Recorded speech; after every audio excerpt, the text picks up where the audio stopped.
and welcome to another episode of Coding with Nylas, the live stream where we talk about programming, APIs, and more. My name is Blag, Senior Developer Advocate. And my name is Ram, Developer Advocate at Nylas.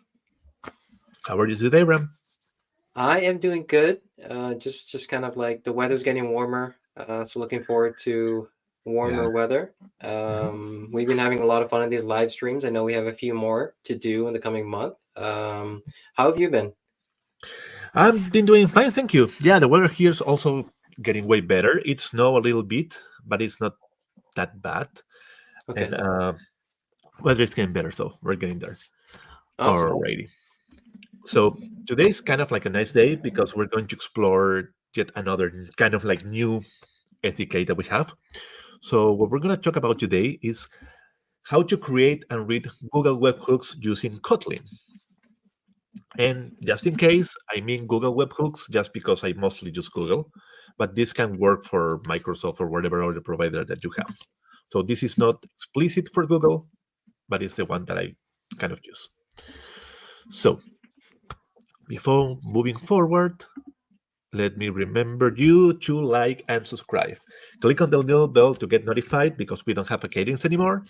So you're not gonna see us like every Wednesday or Friday like before. So today you need to subscribe, click on the bell, and like our channel. And here there is and Awesome. our Yeah, video. Mhm. yeah. So to catch us live, please subscribe. Please subscribe. Mhm. Yeah, exactly. And join us on the interweb also to get notified once we're gonna hit a new video. So webhooks. We're going to go on the creation site. Let me share my screen. So I'm using IntelliJ. So this is the create webhooks in Kotlin. And for Kotlin, just know that we're using the same package that we use for Java. So they share both the same. We should be here. So come Nylas Java and 2.0. All right. So we're going to start. So first we need to import the Nylas packages, which is going to be the Linux client, the models, and the webhooks. We also would like to use .env to keep our information secret. Just let me close it just in case. So here we're going to have the main function. Here we're going to read our env file. We're going to initialize our Nylas client, not passing the client and secret like before. For V3, we just need to pass our V3 token, and we're going to get connected to the Nylas server. So here we need to specify a list of the triggers that we want to use. So for this, we're just going to use event created. So every time we create an event, we're going to receive a webhook notification for that event. So here we're going to call the create webhook request, where we're going to pass the trigger list. So we can have like one for events, one for email, if we delete or update an event, etc. Here we're going to have the URL of the server, and we're going to show that in a second. We can have a description, and also we're going to need to provide an email if by any reason our webhook fails. We're going to get a notification. So this is just a request. So here we're going to create the actual webhook. So we're going to create a webhook with secret. And the secret is very important because when we are reading the webhooks, we need to know that it's actually coming from Nylas. So the secret is going to help us to make sure that happens. So we're going to say webhook passing the Nylas client, and we're going to create the webhook using the webhook request, which is going to be basically the list of triggers, the URL, the description, etc. And we're going to print that information. Otherwise, we're going to print an error or an exception. So I'm going to build it just in case. I'm going to run it. It should build it. And okay, somehow status is not okay. Oh, little mistake. It's actually webhook, not webhooks. Little mistake on my side. And just to clarify, for the webhook URL, you're using a service to do that? Yes, yes, it's this one here. That is failing for some reason. So, okay, no email address provided. Oh, okay. Probably I made a mistake here. I'm not sure if I have the correct ID. Let me put my email here. Yeah, I'm going to show that in a second.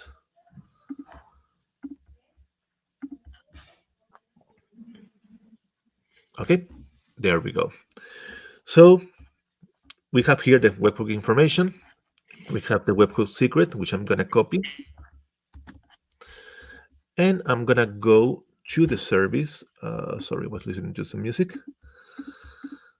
And here, and I'm going to display this in a second. I'm just going to delete here the secret. And I'm going to recreate. Okay. So here, I'm using Kodi, which is kind of like an alternative to Heroku. This is nice. I like it. I mean, it's kind of fast. It charges you, but it's pretty minimal. So it charges you by the second, I think. So here I created Kotlin read webhooks. And you are actually going to be able to find it on my GitHub. I'm going to share the link because today the blog post is coming out. So you're going to be able to go here. And here's going to be the same source code that I use. So basically, when you go into Kodi, you create a new application. You just can let him know that you're going to use your webhook repository, which is need to be public. And it's going to grab that and it's going to build all your service. So the important thing here is to notice the port that you're going to use. By default, it's going to be 80. Here for Kotlin, we need to change it to 4567. Also, we want to have our V3 token, our grant ID, calendar ID, and the client secret. So when we first create the service, we need to have the client secret to like an X or whatever value, because we're going to get the client secret once we create the webhook. But we cannot create the webhook without this service, because this service is going to authenticate our webhook, and we're going to see how that works in a second. Also, here is important to have the domain status active. So we want to use HTTPS. So we're going to mark here as well, redirect HTTP to HTTPS or secured, because otherwise the webhook is just not going to work. It needs to be secured for sure. So let me go back here and I'm going to open the service that we have right now on Kodi. So this is the same code that you're going to find on GitHub. It's a little bit more complex.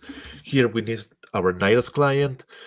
We need find event query params, because the webhook is going to return the ID of the event, but we need to actually read the event to get all the information out of it. We're going to use Jackson to deserialize JSON. We're going to use Mustache to actually present the webhook information.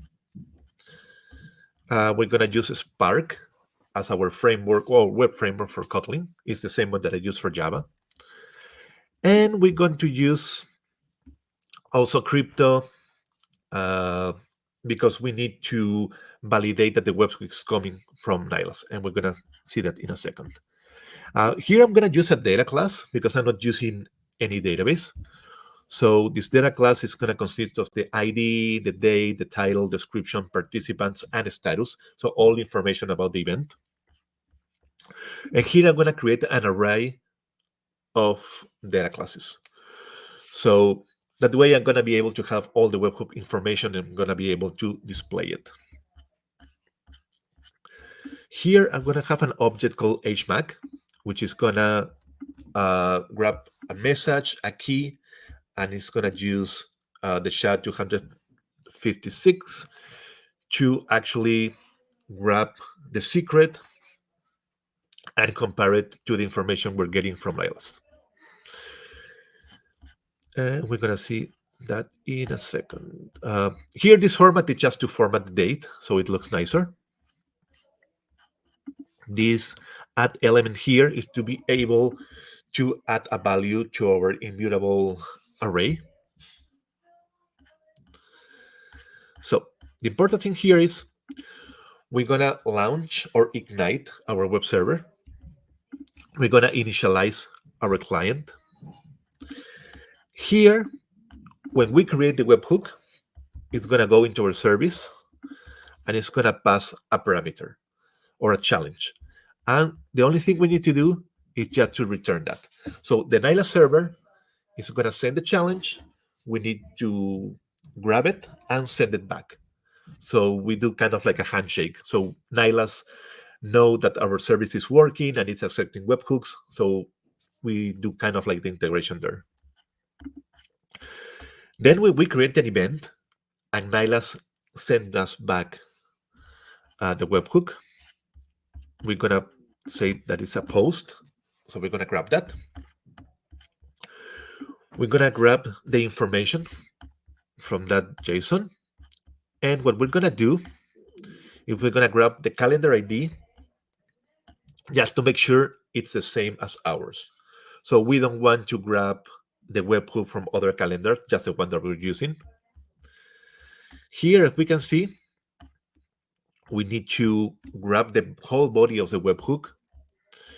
We need to encode our client secret. And we need to verify with this header X Nylas signature that is actually valid. So for every webhook that is incoming, we want to make sure it's valid. And this is a way of testing that, so that we don't receive anything weird, right? So once we have that, what we want to do is we want to extract the information for that event. So we're going to go nylas.events.find, and we're going to use the event ID that is coming from the webhook. We're going to read that. So we're going to be able to get the participants, the date, and all the information that we want from that webhook. Sorry if my stomach is growling. I haven't eaten yet. So here what we're going to do is we're just going to add every webhook into our array. And then what we're going to do is just simply pass it into our mustache array. And that's going to be able to display the webhooks. So if I go back here and I press this one, you're going to see that this is what we're going to get. So we're going to get the ID, the date, the title, the description, participants, and the status. So we're going to have that in rows for each webhook that we are getting. So we have our webhook created. So what we're going to do is just going to create an event. And for that, I'm going to use this Ruby script, which basically is just going to, let me make it bigger.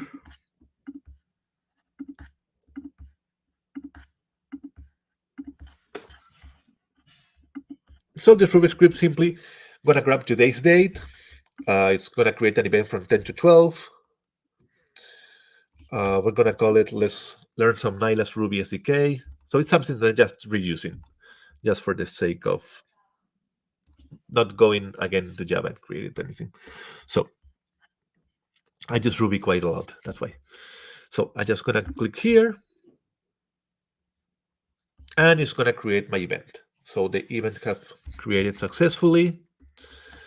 I can go here. and I can see that the event was created. Perfect. So we should be able to go back here, refresh, and the webhook should be here. Okay, it's not for some reason. Let's check here on the logs. Uh, Everything seems to be fine. This has been deployed correctly. Okay, probably something that I put wrong or something like that. Um, Let me do this just so you know how it looks like.